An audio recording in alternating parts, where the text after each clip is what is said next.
کربلا و اسیران اہل بیت علیہم الصلاۃ والسلام. بسم اللہ الرحمن الرحیم. الحمد للہ رب العالمین الرحمن الرحیم مالک یوم الدین ایاک نعبد و ایاک نستعین صراط المستقیم صراط الذین انعمت علیہم غیر المغضوب علیہم ولا الضالین. اللهم صل علی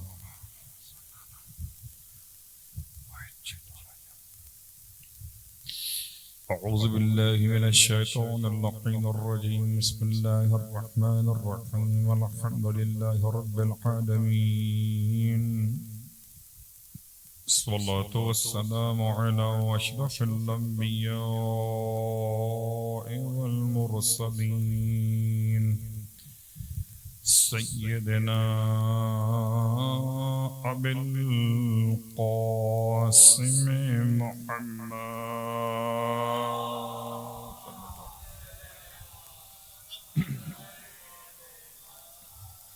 وعلى أهل بيته الطيبين الطاهرين واللعنة الدائمة على أعدائهم أجمعين. أما بعد فقد قال الله تبارك وتعالى في كلامه الحميد فرقانه المجيد قوله الحق وهو أصدق القائلين. بسم الله الرحمن الرحيم.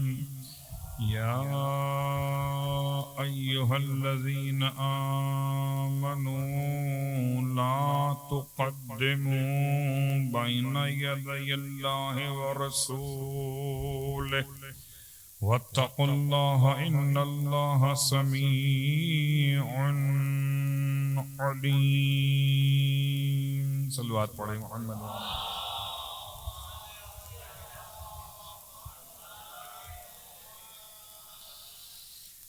تمام تعریفیں اس خدا کے لیے اس کی رحمتوں کے نتیجے میں سانسوں کی آمد و رفت جاری و ساری ہے. ہر سانس کی آمد پر بھی شکر خدا واجب ہے. ہر سانس کے مکمل ہونے پر بھی شکر خدا واجب ہے. اور تمام ہدیہ درود و سلام و نزوات مقدسات کے لیے جن کے وجود کی برکتوں سے سانسوں میں خوشبو ولایت جاری و ساری ہے. الحمدللہ الذی جعلنا من المتمسکین بالقرآن العظیم وجعلنا من المتمسکین بولایت علی ابن ابی طالب علیہ السلام.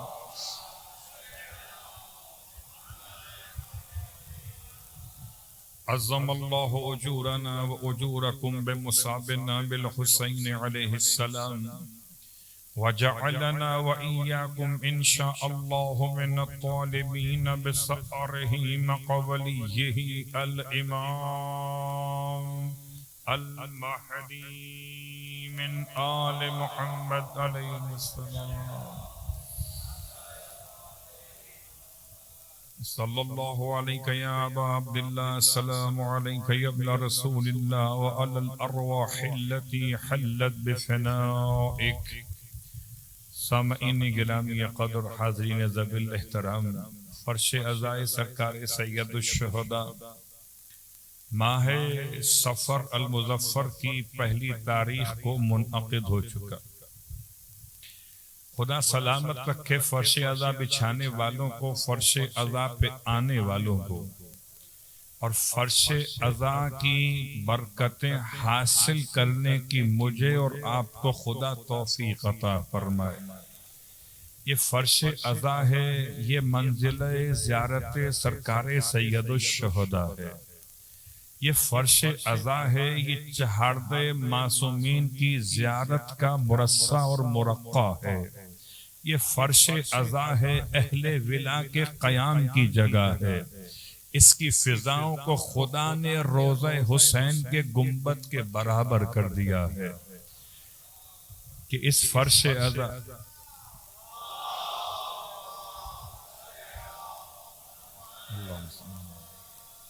یہ فرش عزا کی برکت ہے کہ ناری بھی یہاں آئے تو نوری ہو جائے. یہ سب کے لیے دعوت عام ہے. کل کو کوئی یہ نہ کہے ہم تو حسینی بننا چاہتے تھے، حسینیوں نے دروازے بند کیے ہوئے تھے. ایسے ہی دروازے کھلے ہیں جیسے دعوت ذوالعشیرہ میں سب کے لیے پیغمبر نے کھولے تھے. وہاں بھی کھانا سب کو ملا تھا، یہاں بھی دانا سب کو مل رہا. صلوات پڑھیں محمد و آل محمد.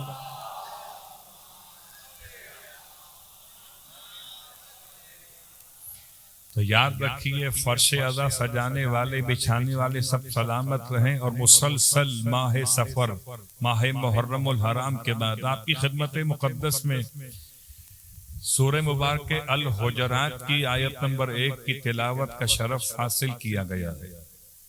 بسم اللہ الرحمن الرحیم کے بعد پروردگار عالم کا یہ اعلان ذی القدر ہے. صاحبان اہل بیت، صاحبان آل محمد سے محبت کرنے والوں کے لیے، یا ایھا الذین آمنوا، اے صاحبان ایمان، لا تقدموا. پہلا جملہ ہے اے صاحبان ایمان، دوسرا جملہ لا تقدموا بین یدی اللہ ورسولہ. مت آگے بڑھو اللہ سے اور اللہ کے رسول سے. تو سورہ حجرات کی پہلی آیت آپ کی خدمت مقدس میں، اور یا ایھا الذین آمنوا کا حسین ترین جملہ صیغہ خطاب ہے، جس کو امام صادق علیہ الصلوۃ والسلام کی زبان مقدس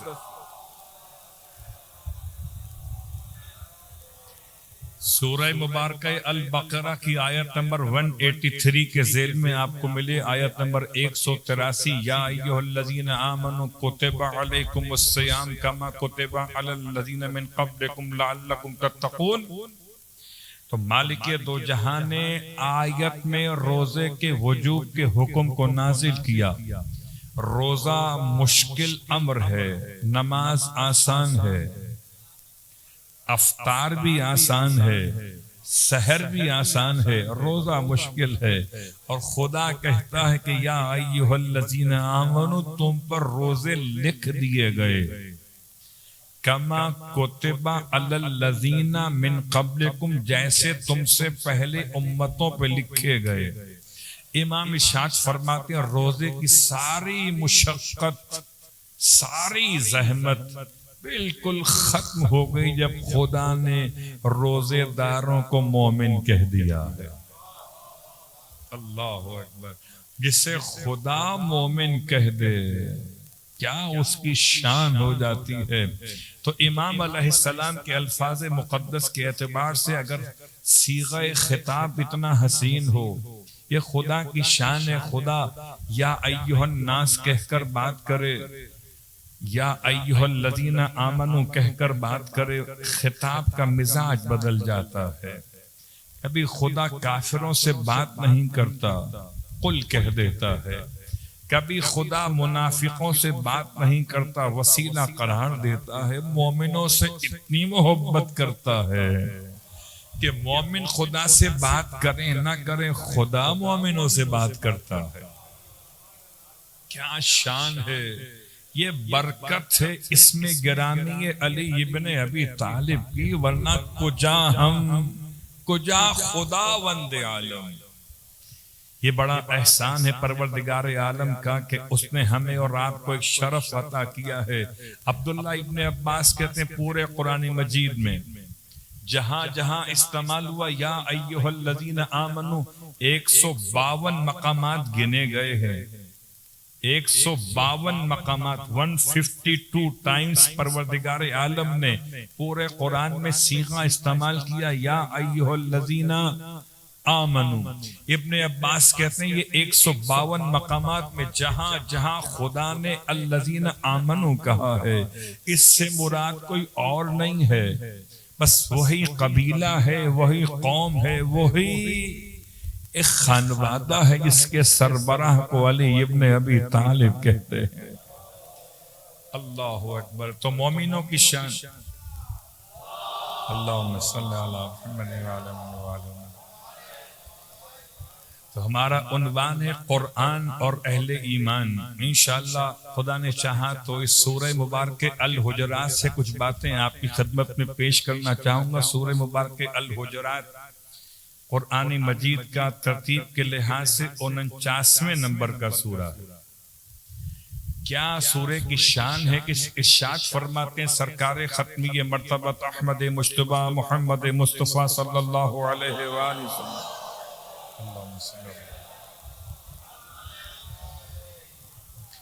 ارشاد فرماتے ہیں جو شخص بھی سورہ الحجرات کی تلاوت کرے گا اعطی من الاجر، اسے اجر میں سے دیا جائے گا اتنا تعداد میں کہ جن جن افراد نے خدا کی اطاعت کی ان کی تعداد کے برابر، اور جن جن افراد نے خدا کی معصیت کی ان کی تعداد کے برابر ملا کر، دونوں کی تعداد ملا کر خدا قاری سورہ حجرات کو اجر عطا کرے گا.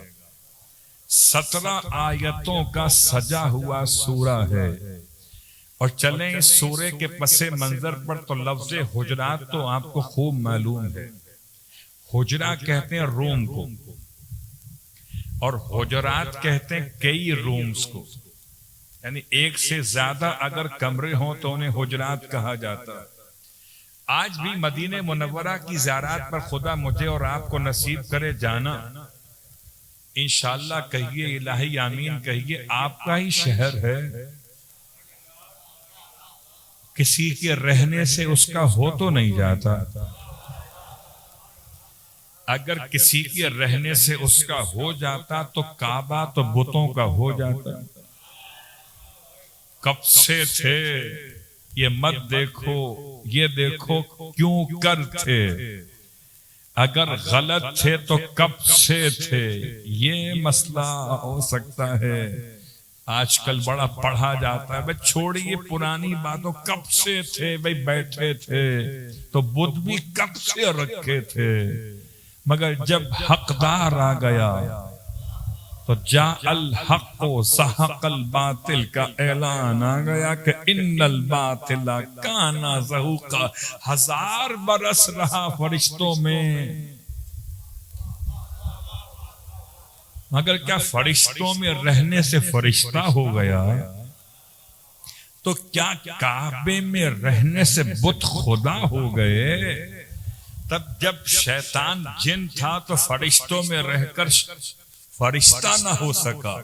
جب کعبے میں رکھے گئے بت خدا نہ ہو سکے تو مدینے میں رہنے والے مالکان مدینہ کیسے ہو جائیں گے؟ یہی سادات ہیں جو کل بھی مالک مدینہ تھے اور آج بھی صلوات پڑھے محمد و آل محمد.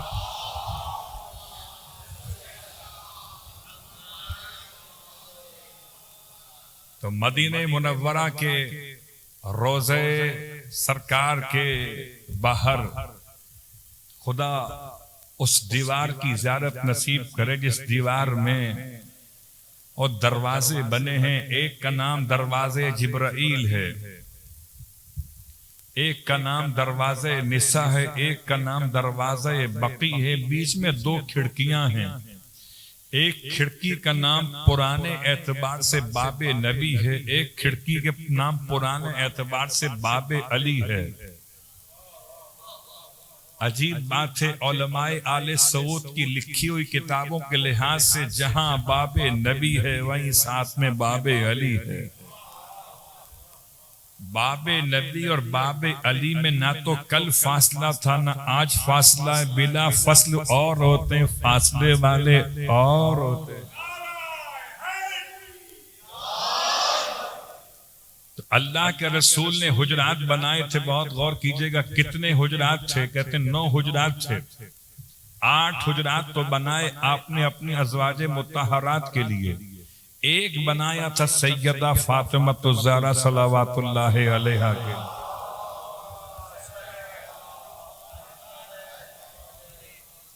اور اس کی پوری وضاحت یاد رکھیے گا. سورہ حجرات سورہ تہذیب ہے، سورہ آداب ہے، بات کرنے کا طریقہ سکھایا جاتا ہے.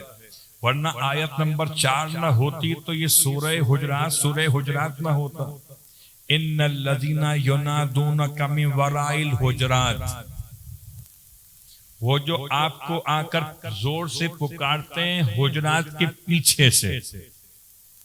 آیت پڑھ رہا ہوں، آیت نمبر 4 ہے سورہ حجرات کی.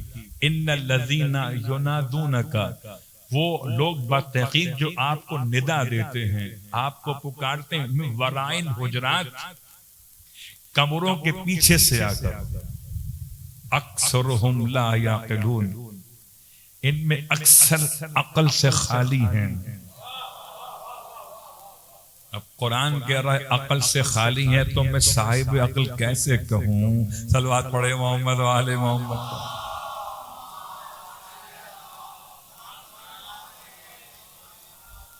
کیسے پکارتے تھے پیچھے سے آ کر، اخرج الینا یا محمد. تاریخ کا جملہ ہے، یہ حدیث نہیں پڑھ رہا، یہ آیت نہیں پڑھ رہا، تاریخ پڑھ رہا ہوں. اخرج الینا یا محمد، نکل کر آؤ باہر ہمارے پاس اے محمد. یہ جملہ، یہ بے ادبی، یہ گستاخی پروردگار نے اسی لیے کہا ہے کہ اکثر لا یعقلون، بے عقل لوگ ہیں جنہیں نبی کو بلانا نہیں آتا، تو نبی کو منانا کیسے آئے گا؟ جنہیں نبی کے بلانے کا طریقہ نہیں معلوم، تو نبی کے ہاتھوں سے شفاعت کا طریقہ کیا سمجھ میں آئے گا؟ لہذا قرآن آداب سکھاتا چلا جا رہا ہے. سورہ حجرات میں آیت نبا بھی ہے، آیت غیبت بھی ہے، آیت معیار تقوی بھی ہے. تو یہ تمام باتیں سورہ حجرات میں پروردگار عالم نے رکھی ہیں. تو حجرات کے حوالے سے کاش آپ سنتے اور ہم اور آپ مل کر ہوتے. اگر سرزمین منا پر جب سرکار سید الشہداء خطبہ دے رہے تھے، سرکار سید الشہداء کے خطبے کے سامعین میں جو افراد موجود تھے، ان میں 300 اصحاب تھے اور 700 تابعین تھے، اور باقی سرداران قبائل عرب تھے. ایک بڑا مجمع تھا سرکار سید الشہداء کے سامنے. کب کا واقعہ ہے؟ کربلا کے واقعے سے 5 یا 6 سال پہلے کا واقعہ ہے. 55 سن ہجرت یا 54 سن ہجرت کا واقعہ ہے. سرکار سید الشہداء اس مرحلے پر تمام کو حاکم شام کی خرابیاں بتا رہے تھے، لیکن فضائل علی ابن ابی طالب فرزند علی بیان کر رہے تھے.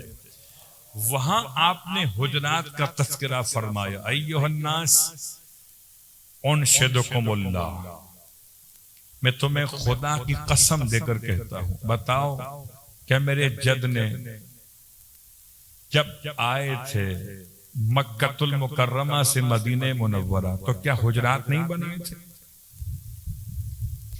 کیا ان حجرات کے بیچ میں ایک حجرہ میرے بابا کا نہیں بنایا تھا؟ اللہ اکبر. سب کے سب کہتے تھے ہاں اے فرزند رسول، آپ کے جد نے آپ کے بابا کا حجرہ بنایا تھا. تو حجرہ بتاتے بتاتے مولا وہاں لے کر آ گئے. تو میں تمہیں خدا کی قسم دے کر پوچھتا ہوں، بتاؤ کہ جتنے دروازے حجروں کے کھلتے تھے مسجد کی طرف، سب بند کرائے تھے کہ نہیں کرائے تھے؟ ایک دروازہ حجرے کا کھلا رکھا تھا کہ نہیں رکھا تھا؟ کیا تم بھول گئے کہ وہ دروازہ جو حجرے کا کھلا رکھا تھا کسی اور کا نہیں تھا، میرے بابا علی ابن ابی طالب علیہ السلام کا تھا؟ تو قبلہ روایت پڑھی جائے، راوی کوئی اور ہو، بات کوئی اور ہوتی ہے. یہاں خود سرکار سید الشہداء حجرات کا تذکرہ فرما رہے ہیں. سرکار جب پہنچے مدینہ منورہ، تو بہرحال جب آپ پہنچے تو فوراً تو حجرے نہیں تھے. پہلے آپ قباء میں رہے، اور قباء میں رہے آپ سعد بن خسیمہ کے گھر، اور بعض روایات جناب کلثوم ابن حتم کے گھر. یہ دو نام عام طور سے لیے نہیں جاتے، حالانکہ دونوں پیغمبر کے پہلے میزبان ہیں. قباء کے علاقے میں اللہ کے رسول ان کے گھر رکے، اور اتنی دیر رکے کہ نبوت آگے نہ بڑھی جب تک کہ امامت کا مرکز آ کے نہ مل گئے. اللہ اکبر. سرکار خود تو آپ چلے آئے تھے، سفر کی آخری تاریخ آپ نے مکہ چھوڑا اور آپ ربیع الاول کی 5 تاریخ کو آپ پہنچ گئے قبا. قبا میں آپ نے قیام کیا یہاں تک کہ ربیع الاول کی 12 تاریخ کو مولا کائنات علی ابن ابی طالب علیہ السلام پہنچے. اور جب مولا پہنچے تو اکیلے نہیں پہنچے، مولا اپنے ساتھ تمام گھر کی خواتین کو لے کر پہنچے، جن میں 3 فاطمائیں تھیں جن کو لے کر امام آئے تھے. فاطمہ بنت امیر حمزہ، فاطمہ بنت اسد، فاطمہ بنت سید یعنی ختمی مرتبہ صلی اللہ علیہ وآلہ وسلم، رسول خدا کی بیٹی، اسد کی بیٹی، امیر حمزہ کی بیٹی، 3 فاطمائیں ایک ساتھ تھیں. مولا ان سب خواتین کو لے کر آئے تھے، ان کے ماں سوا اور بھی خواتین تھیں. اللہ کے رسول نے انتظار کیا، وہاں سے پھر آپ کا کاروان ربیع الاول کی 12 کو داخل ہوا مدینہ منورہ میں. قبا باہر تھا اس زمانے میں. لیکن یہ عجیب بات، جب آپ قبا چھوڑ رہے تھے تو قبا والوں نے ہاتھ جوڑ دیے، یا رسول اللہ آپ جا رہے ہیں، کوئی نشانی اپنی دے کے چلے جائے. اللہ کے رسول نشانی کیا دی؟ فرمایا میرا یہ جو اونٹنی ہے قصوہ، یہ خدا کی طرف سے مامور ہے، آپ میں سے کوئی اس پر بیٹھے، یہ جہاں سے اٹھ کر جہاں تک چلے گی نشان مسجد بناؤں گا، یہاں اپنا ایک آپ کے لیے تحفہ چھوڑ کے جاؤں گا. اب اونٹنی پر بیٹھ کر اونٹنی چلائے کون؟ ایک صاحب اٹھے، میں چلا لیتا ہوں. اونٹنی پہ بیٹھے اور اونٹنی نے چلنے سے انکار کر دیا. اونٹنی کو کیا پتا کون بیٹھا ہے، اونٹنی کو نہیں پتا کون بیٹھا ہے، قسم بخدا کیسے پتا ہو سکتا ہے؟ لیکن یہ پیغمبر کی اونٹنی ہے، کسی اور کی اونٹنی نہیں ہے. کسی اور کی ہو تو اور کی ہوگی، یہ تو پیغمبر کی اپنی سواری ہے. جب اس پر کوئی صاحب بیٹھے تو یہ نہ چل سکی، وہ اتر گئے، دوسرے آئے وہ اتر گئے، یعنی لوگ بدلتے رہے مگر گاڑی کوئی ہینڈل نہ کر سکا. میں سوچتا ہوں جو نبی کی سواری نہ چلا سکے، نبی کا نظام کیا چلائے گا؟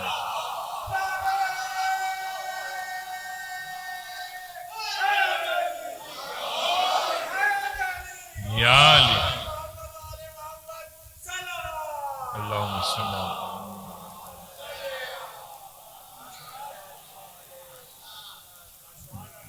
جو نبی کی سواری نہ چلا سکے اور نبی کا نظام کیا چلائیں گے؟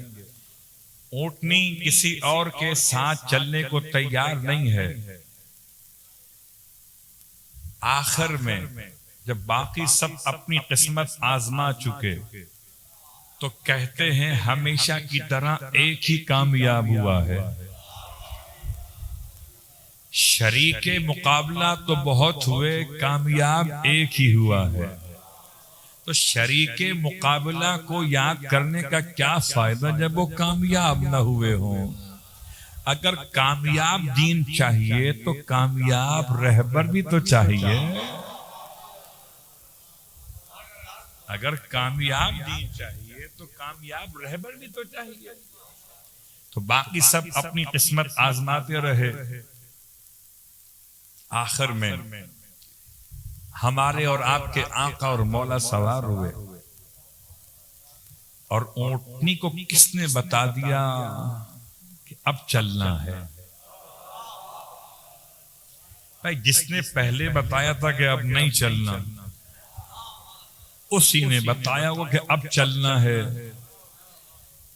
کبھی کبھی ہو سکتا ہے آپ کی گاڑی ایسی ہو جو ہر کوئی چلا نہ سکتا ہو. آپ اپنی گاڑی میں کیا فٹنگ کراتے ہیں، کیا سیٹنگ کراتے ہیں، کیا کلچ کی بات کریں، کیا گیئر کی بات کریں، کیا اسٹیئرنگ کی بات کریں، آپ چوٹ سوئچ کہاں لگواتے ہیں کسی کو کیا پتہ ہی چلتی کیسے ہے. تو آپ جانتے ہیں یا جو آپ کے ساتھ اس پر کبھی سفر کر چکا ہو اسے پتا ہوتا ہے کہ ابا کہاں چلاتے ہیں, ہاتھ کہاں لگاتے ہیں, کون سا خاص بٹن دباتے ہیں جو سٹارٹ ہو جاتی ہے. تو جیسے بیٹا باپ کی سواری کو چلانا جانتا ہو ایسے علی نبی کی سواری کو چلانا جانتے تھے. ارے جس کے شہزادے نبی کی دوش پر بیٹھ کر نبوت کو چلا رہے ہو. جملہ بڑا سخت میری زبان پر آیا ہے. یہ کیا شان ہے, یہ عظمت ختمیہ مرتبت ہی تو ہے. بٹھایا کس نے تھا؟ صلوات پڑھے محمد والے محمد.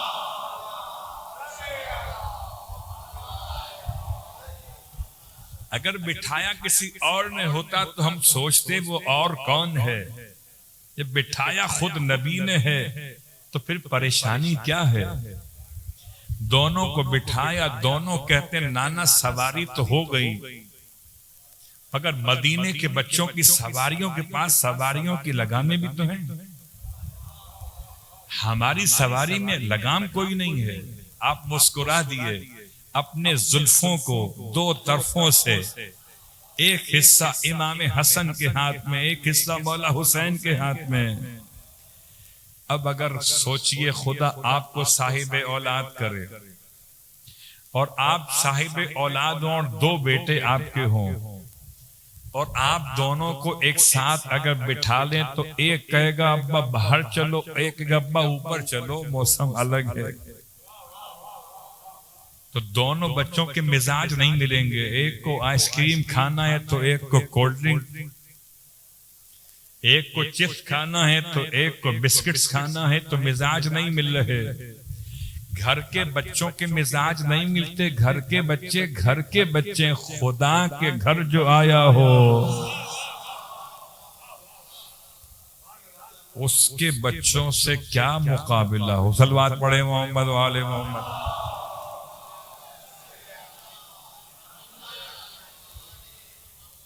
تو لفظ حجرات تک جانے کے لیے میں نے آپ کو اتنا دور کا سفر طے کروا دیا. اللہ کے رسول قباء سے نکل کر مدینے میں داخل ہوئے. قباء سے جاتے جاتے مسجد کا نشان دے گئے, اور صرف نشان دے کر نہیں گئے بلکہ باقاعدہ ایک چھوٹی مسجد تعمیر کر کے چلے گئے, کیونکہ یہاں مجلس اعظم مسجد میں ہو رہی ہے تو اس لیے بات سے بات مسجد سے ملی ہوئی ہے. یاد رکھیے گا مسجد اپنے مقام پر موضوع ہے, لیکن کبھی کبھی ایسا بھی تو ہوا ہے کہ مسجد کے مقابلے پر مسجد بنائی گئی. اگر مندر بنایا جاتا تو بات اور ہوتی, اگر گرجا گھر ہوتا تو بات اور ہوتی, اگر صوامعہ بناتے تو بات اور ہوتی. نہ گرجا گھر بنا, نہ مندر بنا, نہ صوامعہ یہودیوں کی عبادت گاہ بنی تو مسجد کے مقابلے پہ مسجد بنی. اب تو مسلمان پہچان لیں کہ شیطان نے شروع دن سے مسلمان کو بہکانے کے لیے روب مسلمانوں کا ہی تو اختیار کیا ہے. چلیے مثال کو آسان کر دیتا ہوں. ایک عابد و زاہد گزرا ہے بنی اسرائیل.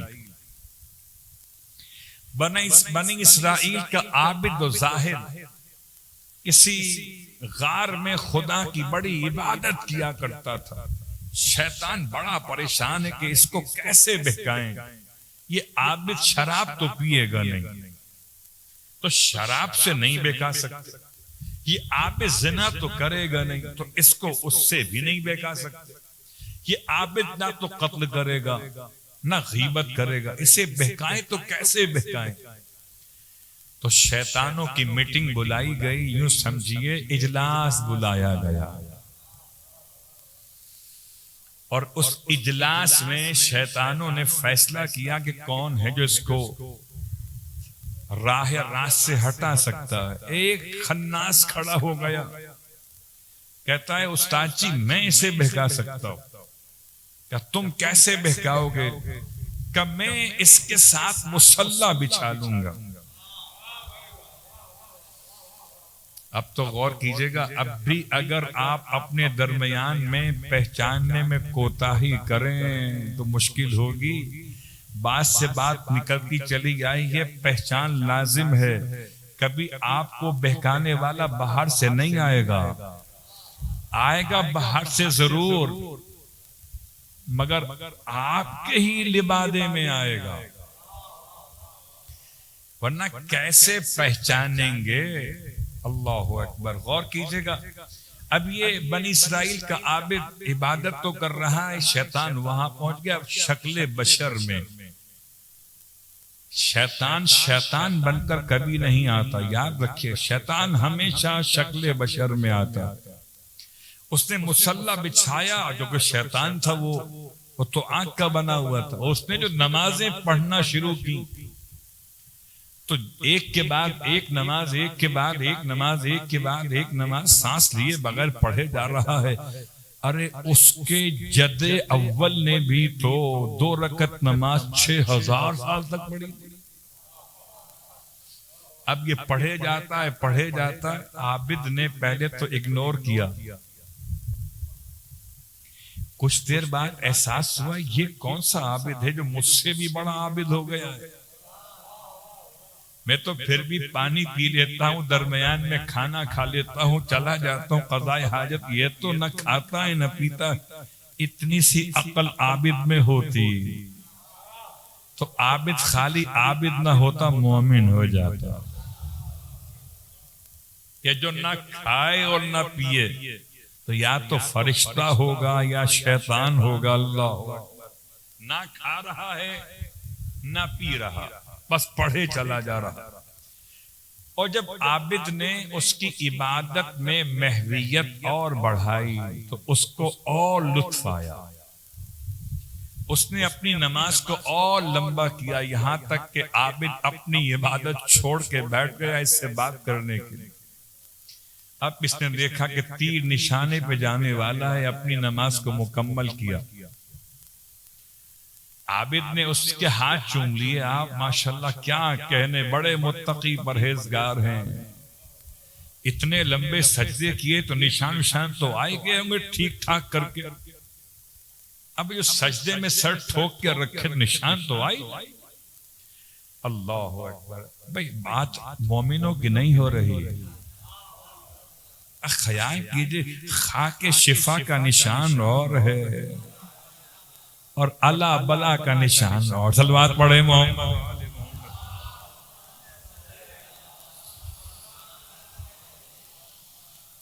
تو ایک کے بعد ایک سوال اس نے کرنا شروع کیے، بھئی آپ بتائیں آپ ایسے متقی کیسے ہو گئے؟ اب شیطان نے جب پورا اپنے کنٹرول میں اس کو لے لیا تو کہا بھئی میں بھی گناہگار تھا اور مجھ سے گناہ ہوا تھا، بس اس کے بعد سے ندامت کی ایسی چادر میرے اوپر آئی ہے، میں اتنا توبہ کرتا ہوں، اسی ندامت میں یہاں تک پہنچا ہوں، تو میں ایسا کیسے بن سکتا ہوں؟ عابد نے پوچھا کہ تو بھی اگر ندامت کے آنسوؤں سے خدا کو یاد کرنا شروع کرے، کیسا راستہ بتایا کہ پہلے گناہ کر پھر توبہ کر تو مجھ جیسا ہو جائے گا۔ شیطان کی ہسٹری کیا ہے؟ شیطان کی ہسٹری اور اس کے علاوہ کیا ہے؟ گناہ کیا ہے نا، تو اس نے گناہ پہ لگا دیا۔ اب یہ عابد اس سے ایڈریس دے کر اس خاتون کے گھر تک جا پہنچا۔ خاتون تو تھی بڑی گنہگار، لیکن کبھی کبھی گنہگار بھی اطاعت گزاروں کو راستہ بتا دیا کرتے۔ تو یاد رکھیے، اس خاتون کے پاس جب یہ پہنچا تو کہا کہ میں اس ارادے سے آیا ہوں کہ ندامت ہو، توبہ کروں گناہ کے بعد۔ کہ آپ کو کس نے بھیج دیا میرے دروازے پر؟ یہ آپ کا تو کام نہیں یہاں پر۔ اللہ اکبر. کہنے لگا آپ کو اس سے کیا مطلب؟ مجھے تقویٰ چاہیے اس لیے کام کرنا چاہتا ہوں. اس خاتون نے کہا عجیب بات ہے، عابد نہ پہچان سکا. خاتون کہتی ہے کہ ٹھیک ہے، اگر آپ اتنا اصرار کرتے ہیں تو ایک کام کیجئے، ایک مرتبہ واپس جا کے دیکھ کر تو آئیے وہ وہاں پر ہے کہ نہیں ہے. اب جو یہ اس عورت کے کہنے پر گیا دیکھنے کے لیے تو وہاں نہ مصلی تھا، نہ نماز تھی، نہ عابد تھا. اللہ اکبر.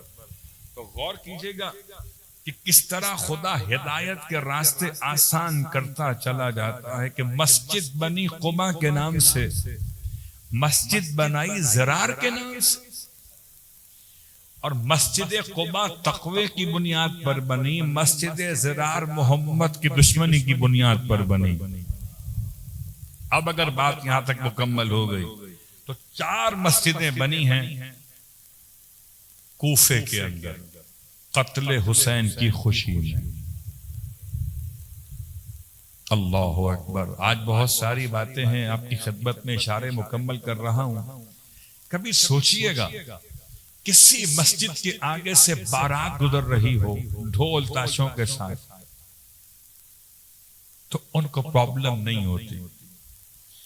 کسی مسجد کے سامنے سے اگر کوئی سیاسی جماعت اپنا جلوس نکالے یا ریلی نکالے تو ان کو پرابلم نہیں ہوتی. لیکن اگر حسین کا ماتم کرنے والے وہاں سے گزر جائے بڑی تکلیف ہوتی ہے، امن و امان کا مسئلہ کھڑا ہو جاتا ہے. اللہ اکبر. یہ کیا مسئلہ ہے؟ یہ اسی مسجد کی یاد ہے جس کو اللہ کے رسول نے پنپنے نہ دیا مدینہ منورہ. یعنی دشمن اسلام کے تمام ماننے والوں کے درمیان جب استعمال کرتا ہے تو استعمال کرنے کے لیے باہر سے کسی کو لے کر نہیں آتا، اندر کے افراد خرید دیتا ہے. بس عزیزان گرامی قدر، سفر کی پہلی تاریخ ہو چکی اور آپ کی خدمت میں اتنا بیان کرنا چاہوں گا کہ سفر کی پہلی تاریخ کاروان آل محمد کو شام میں داخل کیا جا رہا ہے. چوتھے امام فرماتے ہیں 3 دن تک باہر روکا گیا. اس زمانے میں شام کا مطلب تھا دمشق. 3 دن تک اس کے باہر کاروان کو روکا گیا کہ ابھی پورا شہر سجایا جا رہا ہے. یہ حکومت کی طرف سے عام اعلان تھا کہ اپنے گھروں کو رنگ و روغن کرو، اپنے گھروں پر روشنی کا انتظام کرو، قمقمے لگاؤ، سجاؤ، مٹھائیاں بناؤ، نئے کپڑے بناؤ. عجیب جملہ ہے، آپ تصور کر سکتے ہیں. تاریخ کہتی ہے 5 لاکھ افراد کا جلوس نکلا. عورتیں مہندی لگائے ہوئے، اللہ اکبر، آنکھوں میں کاجل لگائے ہوئے، زرق برق لباس پہنے ہوئے، ڈھول تاشے بجاتے ہوئے. یہ 5 لاکھ افراد کا مجمع تھا کہ جو نبی کی بیٹیوں کے تماشے کو آیا تھا. اللہ اکبر. یہ شام میں داخلے کا مرحلہ ہے. امام فرماتے ہیں 3 دن تک ہمیں روکا گیا. اس کے بعد امام فرماتے ہیں نعمان ابن منذر المدائنی ایک راوی ہیں، امام کی خدمت میں آئے تھے. مولا سجاد روتے تھے. اس نے پوچھا مولا سے، مولا یہ بتائیے شام میں آپ پر کیا گزری تھی؟ امام نے کلیجہ تھام دیا. ویسے کوئی اور پوچھتا تھا تو الفاظ یہ ہوتے تھے سب سے زیادہ مصیبت کہاں گزری؟ امام فرماتے تھے الشام الشام الشام. مولا کوفے اور کربلا کا نام بعد میں لیتے تھے، شام کا نام پہلے. پوچھا گیا مولا شام کا نام کیوں لیتے؟ فرمایا شام کی مصیبتیں عظیم تھیں، ارے سر ننگے مائیں بہنیں تھیں، اور گرد خاص و عام بیووں کا نام لے کے عدو شاد ہوتے تھے۔ بابا کا سر بھی روتا تھا اور ہم بھی روتے تھے۔ رونے والوں امام شاعر فرماتے ہیں نعمان بن منذر مدائنی سے کہ شام کی 7 مصیبتیں ایسی ہیں جو شام سے پہلے کبھی نہ دیکھی تھیں۔ اللہ اکبر، برداشت کر سکیں گے؟ جملہ پڑھو رونے والوں۔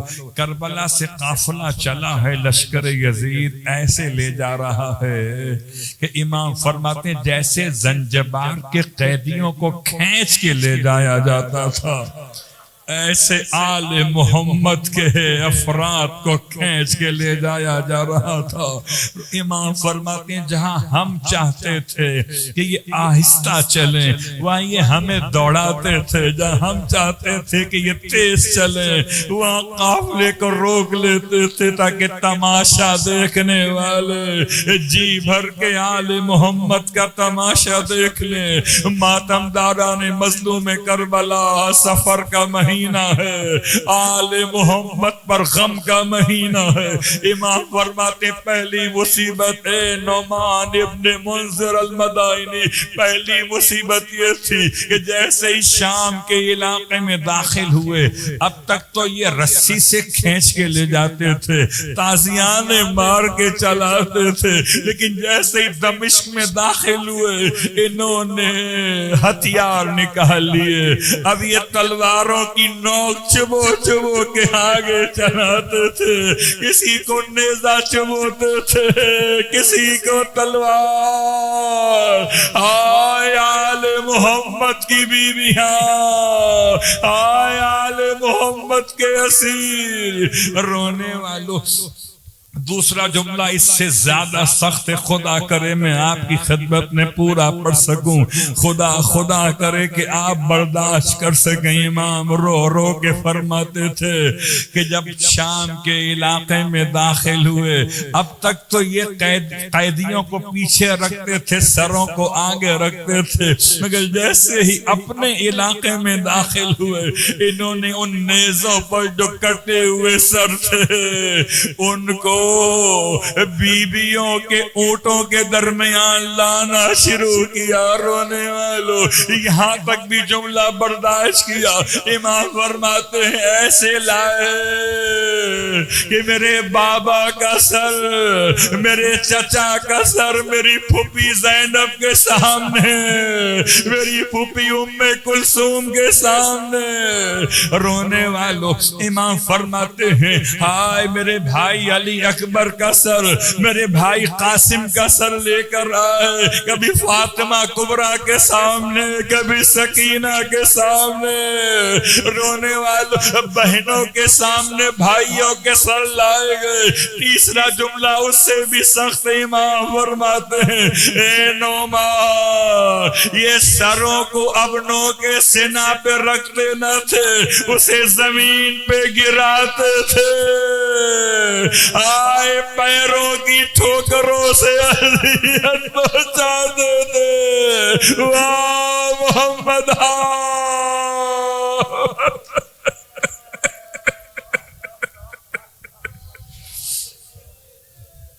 ولعنة الله على القوم الظالمين وسيعلم الذين ظلموا أي منقلب ينقلبون۔ بار اللہ واسطہ محمد و آل محمد کا ہماری اس عبادت کو اپنی بارگاہ میں قبول و مقبول فرما۔ پروردگار واسطہ آل محمد کا تمام حاضرین مجلس کی حوائج شرعیہ کو پورا فرما۔ پروردگار واسطہ آل محمد کے اسیروں کا، واسطہ بندھے ہوئے ہاتھوں کا، واسطہ ان شہزادیوں کا کہ جن کے سروں سے ردائیں لوٹی جا چکی تھیں، خدایا تمام تر حاجات شرعیہ کو پورا فرما۔ سب سے بڑی حاجت تو یہ ہے کہ جہاں ہمیشہ 40 کا ماتم بی بی زینب کے روزے پہ ہوتا تھا، خدایا اس سال بھی وہاں عزاداری کی آسانیاں پیدا فرما۔ بی بی سکینہ، بی بی رقیہ کے روزے کی حفاظت فرما۔ پروردگار زائرین کے راستے جو مشکل کیے جا رہے ہیں خدایا مشکلات پیدا کرنے والوں کو نیست و نابود فرما۔ زائرین کے سفر کو آسان سے آسان تر قرار دے، ہم سب کو زائرین کی صفوں میں شامل فرما۔ روضہ سرکار سید الشہداء پر 40 کا ماتم نصیب فرما۔ امام زمانہ علیہ السلام کے ظہور میں تعجیل فرما۔ ہم سب کو امام کی خدمت گزاروں میں محشور فرما۔ ماتم حسین